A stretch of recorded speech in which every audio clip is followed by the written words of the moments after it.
Assalamualaikum warahmatullahi wabarakatuh. Alhamdulillahirabbil alamin. Habihi nasta'in ala umuri dunya waddin. Wassalatu wassalamu ala asrofil anbiya'i mursalin sayyidina wa maulana Muhammadin wa ala alihi washabbihi ajmain. Amma ba'du. Apa kabar anak-anakku semua? Semoga selalu diberikan keberkahan dari Allah Subhanahu wa taala. Amin amin ya rabbal alamin.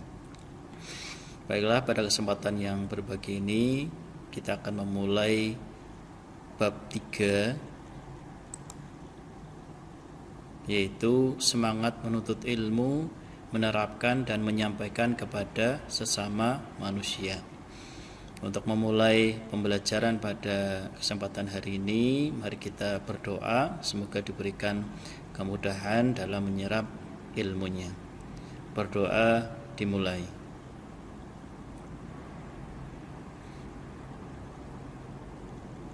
Selesai.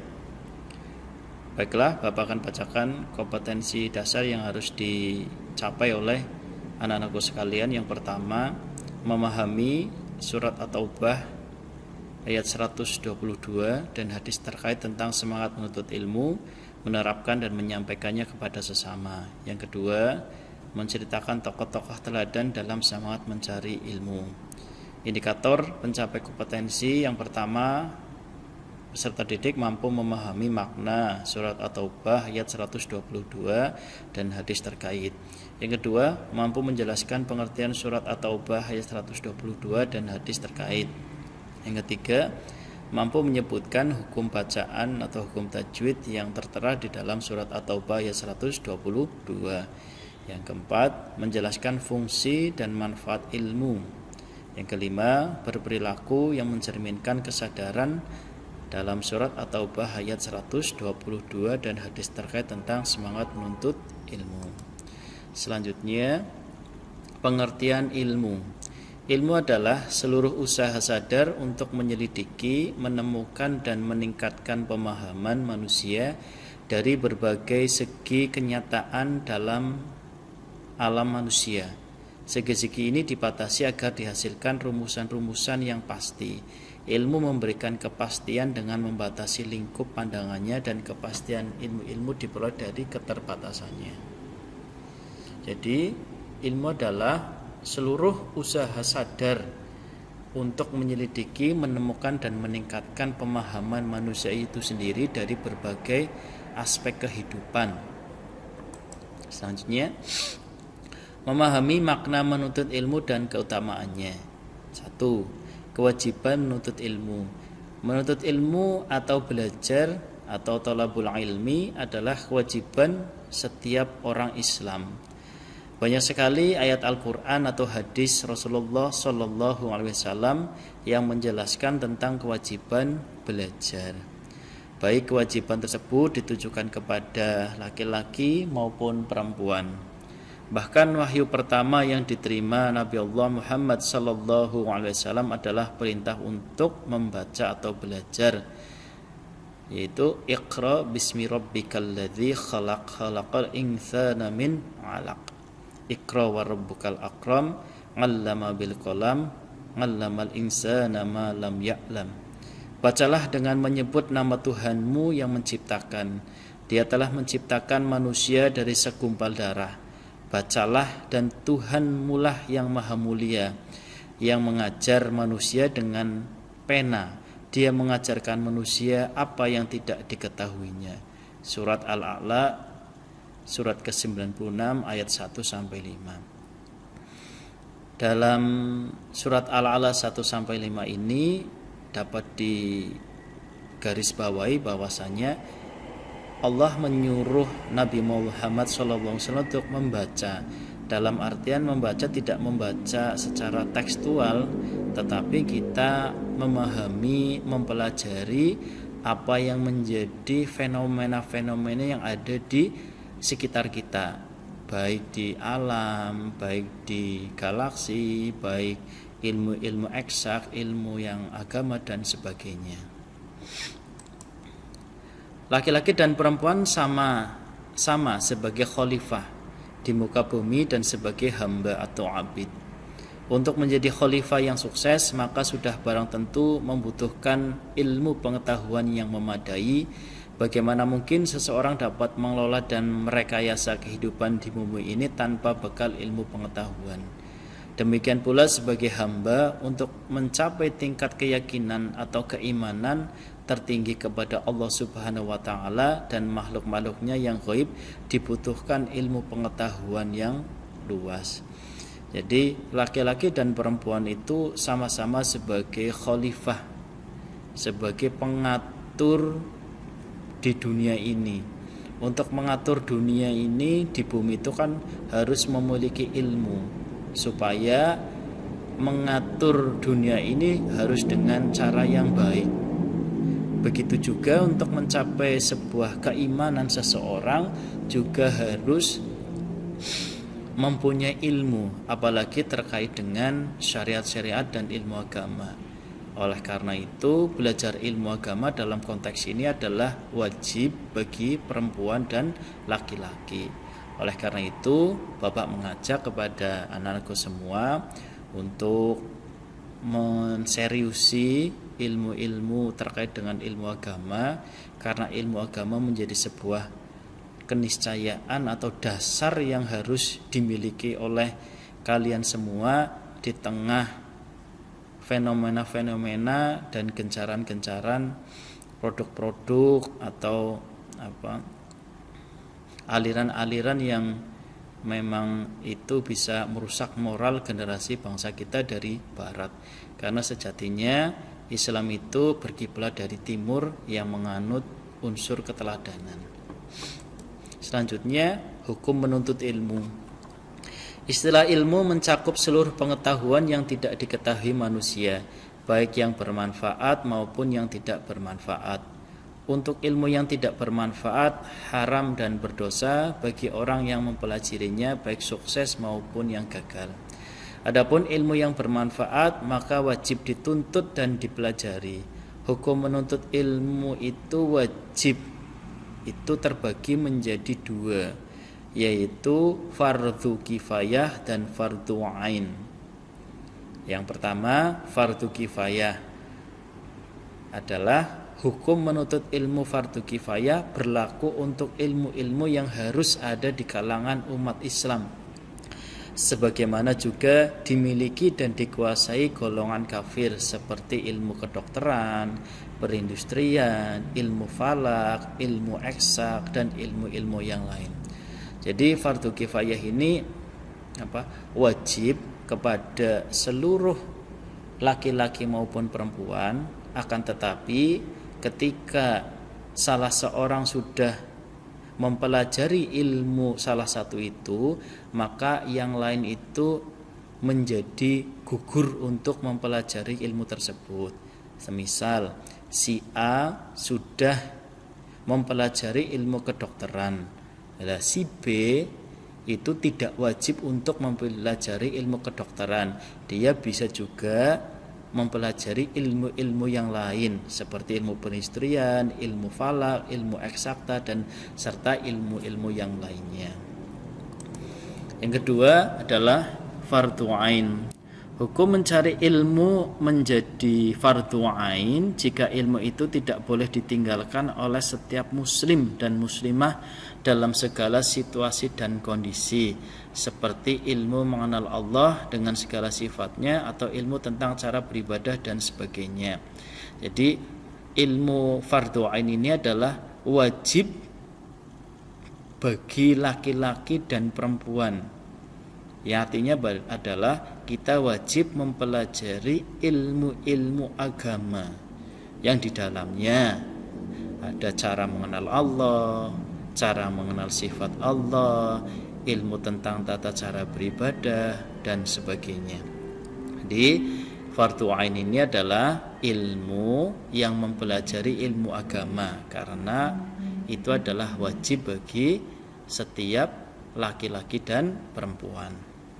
Yang selanjutnya, bagaimana keutamaan orang yang menuntut ilmu?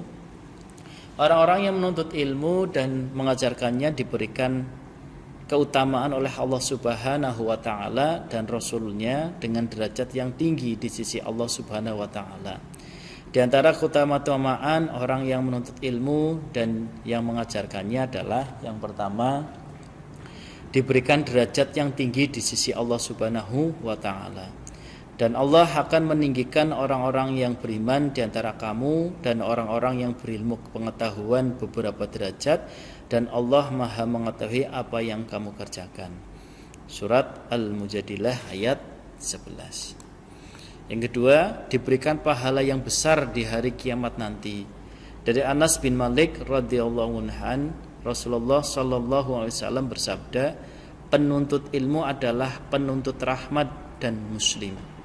Penuntut ilmu adalah pilar Islam dan akan diberikan pahalanya sebesar bersama para nabi. Hadis riwayat Ad-Dailami. Yang C, merupakan sedekah yang paling utama. Dari Abi Hurairah, Rasulullah SAW bersabda, sedekah yang paling utama adalah jika seorang muslim mempelajari ilmu dan mengajarkannya kepada saudara sesamanya. Jadi hakikatnya ketika kita mempunyai ilmu, seyogyanya kita ketika ingin bersedekah, yang paling utama adalah kita bisa mengajarkan ilmu yang baik kepada orang lain. Bisa sampai ke tingkat sedekah jariah ketika orang yang kita berikan advice, nasihat atau edukasi ilmu terkait dengan agama itu, dan dia mampu menjadi lebih baik, itu menjadi sedekah jariah buat kita ketika dia selalu berbuat baik, seperti itu. Yang D, lebih utama daripada seorang ahli ibadah. Dari Ali bin Abi Thalib radhiyallahu anhu, Rasulullah SAW bersabda, seseorang alim yang dapat mengambil manfaat dari ilmunya lebih baik dari 1000 orang ahli ibadah. Jadi ketika kita penuntut ilmu, seorang alim yang dapat mengambil manfaat dari ilmunya, jadi kita bisa mengaplikasikan ilmu-ilmu yang kita dapat dan bisa berguna bagi orang lain. Khairun nas anfa'uhum linnas, sebaik-baiknya orang adalah yang dapat bermanfaat bagi orang lain. Jadi ilmu itu dapat dimanfaatkan oleh diri kita sendiri dan dimanfaatkan oleh orang lain. Itu kata Rasulullah SAW, diriwayatkan dari hadis riwayat Ad-Dailami, lebih baik dari 1000 orang ahli ibadah. Yang E, lebih utama dari sholat 1000 rakaat. Dari Abu Dzar, Rasulullah bersabda, wahai Abu Dzar, kamu pergi mengajarkan ayat dari kitabullah telah baik bagimu daripada sholat sunnah 100 rakaat, dan pergi mengajarkan satu bab ilmu pengetahuan lebih baik dilaksanakan atau tidak, itu lebih baik daripada sholat 1000 rakaat. Jadi belajar ilmu, apalagi konteksnya adalah mencari ilmu agama, itu lebih utama daripada sholat 1000 rakaat. Yang enam adalah diberikan pahala seperti pahala orang yang sedang berjihad di jalan Allah Subhanahu wa taala. Dari Ibnu Abbas radhiyallahu anhu, Rasulullah bersabda, bepergian ketika pagi dan sore guna menuntut ilmu adalah lebih utama daripada berjihad fi sabilillah. Jadi anak-anakku sekalian, kalian mencari ilmu dengan tujuan ridho lillahi ta'ala, tidak ada tendensi apapun, hanya untuk mencari ridho lillahi ta'ala. Kesuksesan, kemanfaatan, mendapatkan pahala itu adalah sebuah reward dari Allah. Tetapi pada hakikatnya mencari ilmu adalah investasi buat kita. Karena ketika kita mencari ilmu, kita mendapatkan ilmu itu debut, manfaat untuk kita sendiri, dan kita bisa mengajarkan kepada orang lain.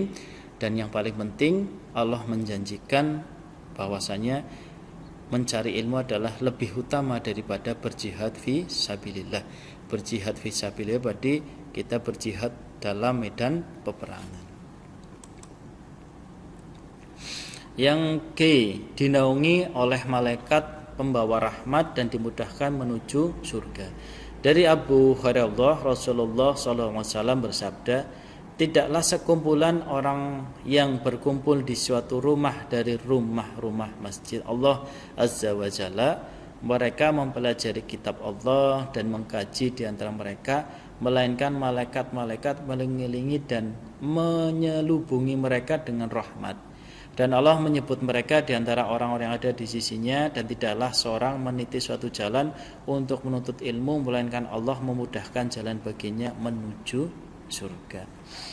Dalam konteks hadis riwayat Muslim dan Ahmad ini, bahwasanya ketika orang-orang berkumpul di masjid, mereka mempelajari kitab Allah atau Al-Quran, mengkaji di antara mereka, terus mentaduburi ayat-ayat Al-Quran, makna, tafsir.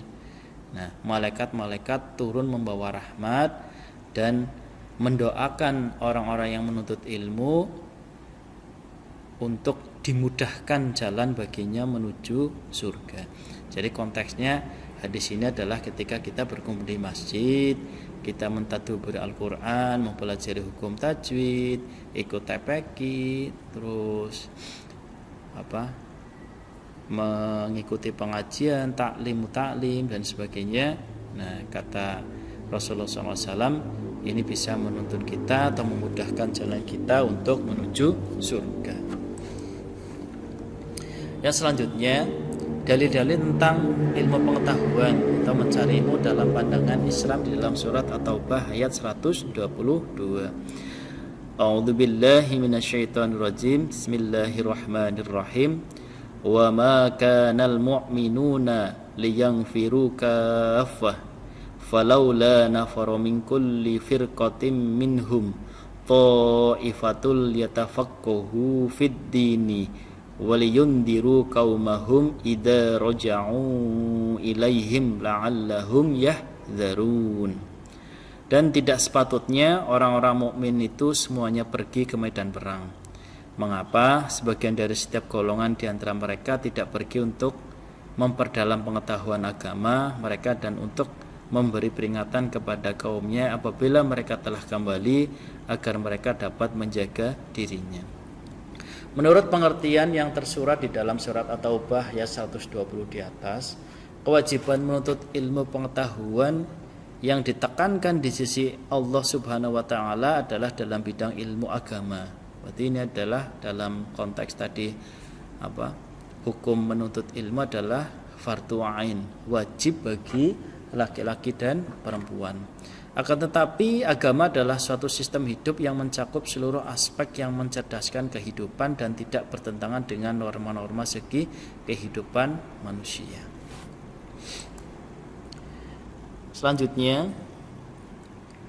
di dalam hadis riwayat Ibnu Majah, pencarian ilmu dalam ajaran Islam tidak dibatasi oleh perbedaan gender ataupun waktu. Rasulullah bersabda, An Anis bin Malik qala Rasulullah sallallahu alaihi wasallam talabul ilmi faridatun ala kulli muslimin wal muslimat. Mencari ilmu itu adalah wajib bagi setiap laki-laki maupun perempuan. Satu lagi hadis riwayat Ibnu Majah, An Anis bin Malik qala Rasulullah sallallahu alaihi wasallam man kharaja fi talibil ilmi kana fi sabilillahi hatta yarji'. Barang siapa keluar untuk mencari ilmu, maka dia berada di jalan Allah sampai dia kembali pulang.